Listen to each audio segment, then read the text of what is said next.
வணக்கம். அதாவது சில பணக்கார குடும்பத்தில் பிறந்திருப்பாங்க. பெற்ற தாய் தகப்பன் மிக பெரும் பணம் சேர்த்து வச்சுருப்பாங்க. அந்த வீட்டில் பிள்ளையை பிறப்பாங்க. குறைஞ்சது 3 பேர் அக்கா தங்கச்சி அண்ணன் தம்பியோடு பிறந்திருப்பாங்க. இப்படி பார்க்கும்போது சகோதரன் சகோதரிகள் குறைஞ்சது 3 பேர்லேருந்து 5 பேருக்கு மேலே இருப்பாங்க. ஆனால் அந்த குடும்பத்தில் எவ்வளவு பணம் இருந்தாலும், எவ்வளோ லட்சக்கணக்கில் பணம் இருந்தாலும், எவ்வளோ கோடிக்கணக்கில் பணம் இருந்தாலும், யாராவது ஒருத்தர் மட்டும் அந்த செய்கின்ற தொழிலில் வந்து சிறந்து வழங்க முடியாது. கடன் அதிக அளவில் உருவாகி லட்சக்கணக்கு மேலே கோடிக்கணக்கில் உருவாகி எதுவுமே செய்ய முடியாத சூழ்நிலை மற்ற உடன் பிறந்த சகோதர சகோதரி வந்து காப்பாற்றுற மாதிரி இருக்கும். ஏன் அந்த ஒரு நபருக்கு மட்டும் வாழ்க்கையில் ஜெயிக்க முடியல?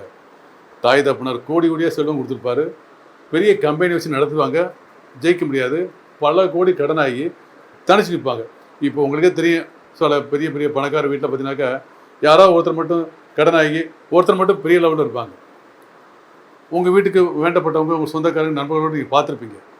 அந்த மாதிரி கடன் உருவாகி வாழ்க்கையில் முன்னேற முடியாத அளவுக்கு ஏன் நடக்குது அந்த ஜாதகத்துக்கு பார்த்தீங்கன்னாக்கா, அந்த ஜாதத்தில் நிச்சயமாக செவ்வாயுடன் சனி ராகு இணைந்திருக்கும், அல்லது செவ்வாயுடன் சனி ராகு இருக்கும். சனி வீட்டில் செவ்வாய் அல்லது செவ்வாய் வீட்டில் சனி இருக்கலாம். ஒரு சனி ராகு, செவ்வாய் சனி ராகு காம்பினேஷன் இருக்கும். மற்ற உடன் பிறந்த சகோதர சகோதரி இருக்காங்க பார்த்தீங்களா, அவங்க ஜாதகத்தில் பார்த்தீங்கன்னா நிச்சயமாக செவ்வாய் ராகு இணைந்திருக்கும், அல்லது செவ்வாய்க்கு 5, 9 ராகு இருந்தால் அவங்க படிச்சுக்குவாங்க. ஏன்னா சனி பார்வை இல்லை. இந்த நபருக்கு மட்டும்தான் செவ்வாய் சனி ராகு காம்பினேஷன்.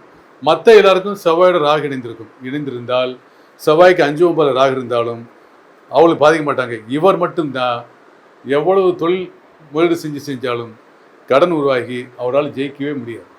இந்த செவ்வாய் சனி ராகு காம்பினேஷன் இருந்தால்